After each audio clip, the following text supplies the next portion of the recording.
Welcome to the Thriving Tribesmen. My name is Kuri, your host, and I'm excited to be making this episode. So, you might be wondering within your sexless relationship, what's the effect of being in a sexless relationship?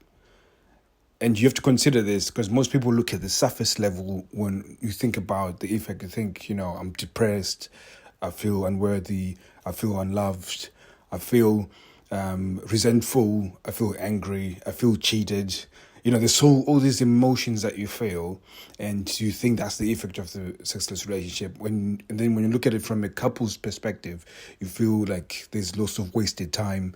There isn't growth within the relationship, and there isn't the expectation of love that you expected within the relationship. So there's also that feeling of lack of support, and so there's all these emotions. There's all these things that you are looking at from a surface level, thinking this is the effect of the sexless relationship, and we all know that's not good. Now, if you think of it from that perspective, you're absolutely spot on. You're absolutely right, and it's the immediate effect that you're thinking about. So this is what's happening right now. I would like to challenge you and say that there is a deeper one that is happening, and it's something that you wouldn't even see now. And it's similar to the guy who decides to have McDonald's for the rest of his life.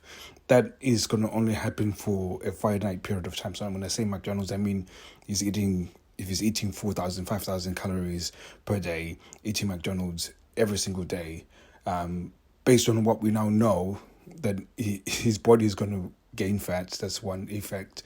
Then that's on the surface level, or at least the physical one that you can see. And then you can see that you won't be able to, for example, his mobility becomes difficult. But eventually, over time, he's going to then get deeper issues like diabetes, heart attack, so on. So there's other things that will happen long term. So you have to start considering, what is the long-term impact of staying within a sexless relationship? And there is some deeper ones. And I've been speaking to my clients, and there's one big one that we've been talking about. And it doesn't matter where you are within the sexless relationship. If you're within a sexless relationship and you have children in the house, the biggest effect of being in a sexless relationship is that you're not modeling a good relationship for your children. Now, my clients have got children with variant ages, but it doesn't matter what ages. As long as they're living in your house, you are showing them what a bad marriage looks like. And again, most people think, the kids don't know, it's hidden. But, most people, they say it's hidden, the children don't see. But what I think is the most important thing, and something that I think is very important for us in our household, is for especially my daughter or my son to see that we are a loving couple, and we'll show affection to each other, and we will be happy together. And it's an important thing that they need to see in terms of affection, in terms of my wife chasing after me chasing after her. It's a very important thing, and it's a sign to show what a healthy relationship looks like. Now, most people say, well, we don't have that. We don't. Absence of that, and you being happy and you not arguing, isn't a sign of a good relationship. Because equally, while we do have a healthy relationship from a physical standpoint and kissing and cuddling and all that, we still also have arguments, and we will have arguments in front of the children, because we want them to also see what conflict resolution looks like. And so they've got a healthy balance of yes, we'll have a point of difference, and we will challenge each other's point of view, and we'll challenge it in a way that is respectful, but emotions might get raised. We might get angry because obviously the other person feels like he's not being understood, but it's okay. So when you start looking from a relationship, sexless relationship standpoint, it's easy to look at the effect on you, and then you also look at the effect on the relationship. But what we don't realize is that on the long term, without it being resolved, the longer term impact on your children, for example. Because if they don't know what a fulfilling relationship looks like, they will not know what it looks like when they go into their own relationship. So that cycle is continued. So it becomes a very important thing to consider. Now, because I've told you that stuff, most guys run off and then they tell their wives, like, we need to have sex because we're not setting a good relationship for our children. So let's do it now.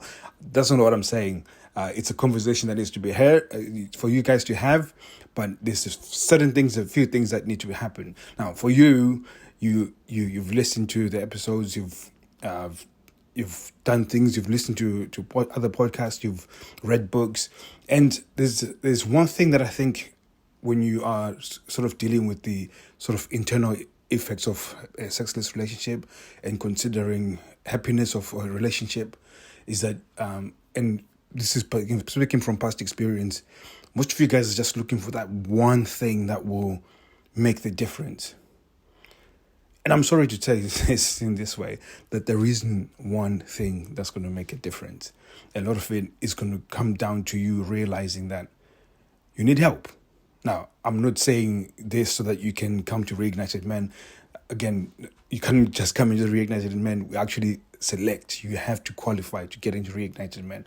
So I'm not saying you have to come to us, because you still have to go through the selection process. But you have to figure this out, because just like the guy who is obese and overweight and is now going towards heart attack and all these other problems that are related to sickness, that person's going to need help.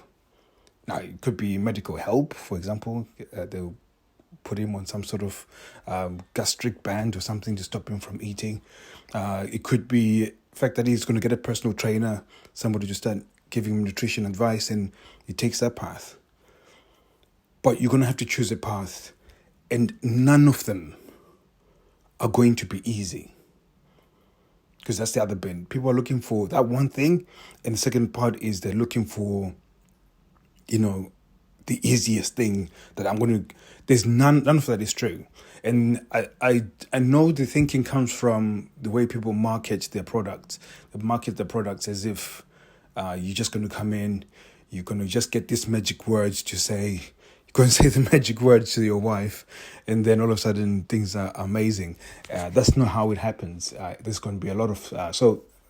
recently I was speaking to my clients, and one of them was like, why is it that we're not talking about tactics? Why are we not getting more tactics and stuff? And I said, it's not... I want you guys to have sex for the rest of your life, and it will be amazing for long-term success. And a lot of it is really creating the periphery. It's similar to if you bought a piece of land and then you, for example, you wanted to live on this land. It's completely remote to anything. Before you start building on it, there's a few things that you might need to sort out, for example. So you might need to get a water source, well, that's for example, and then if you're off the grid in terms of you want electricity, figure out how you're going to get electricity to your house, and then perhaps you might need some sort of way of getting connected to some phone service of some sort.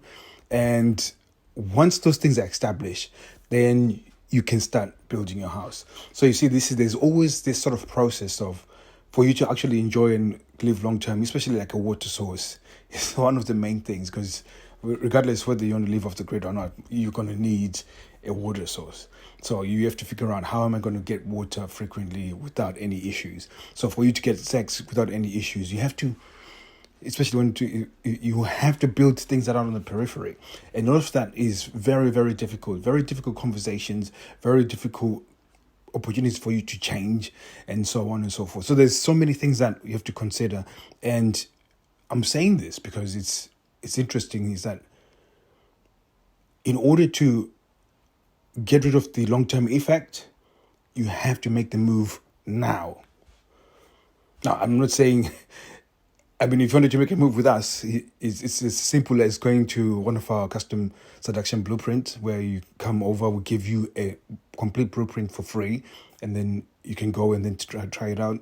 And then if you want to join Reignited Men afterwards, we'll put you through a test, and then you either qualify or you don't qualify, which is okay. But if you don't qualify, we'll point you right to the right direction where you might need to go in order to qualify. But you need to make a move now. Now, it might not be with Reignited Men. You might feel comfortable with somebody else. That's okay. And I recommended somebody a few months ago, and then I heard about what they teach, and now I don't want to recommend them. But there's some people out there doing some really, really good stuff.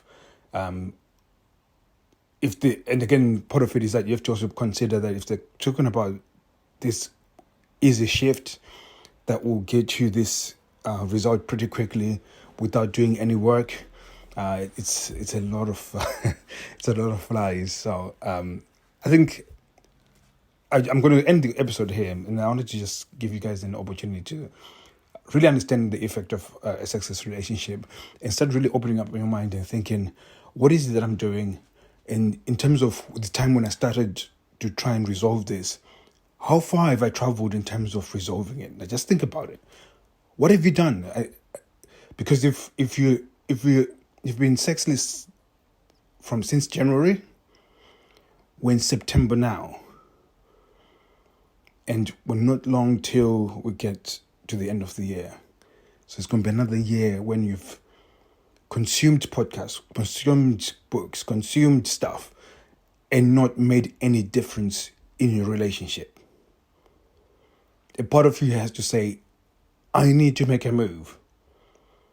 One last point. One time I was going to do some decorating in the house, and then it couldn't be that hard. I mean, it's literally just, skimming the walls and then painting.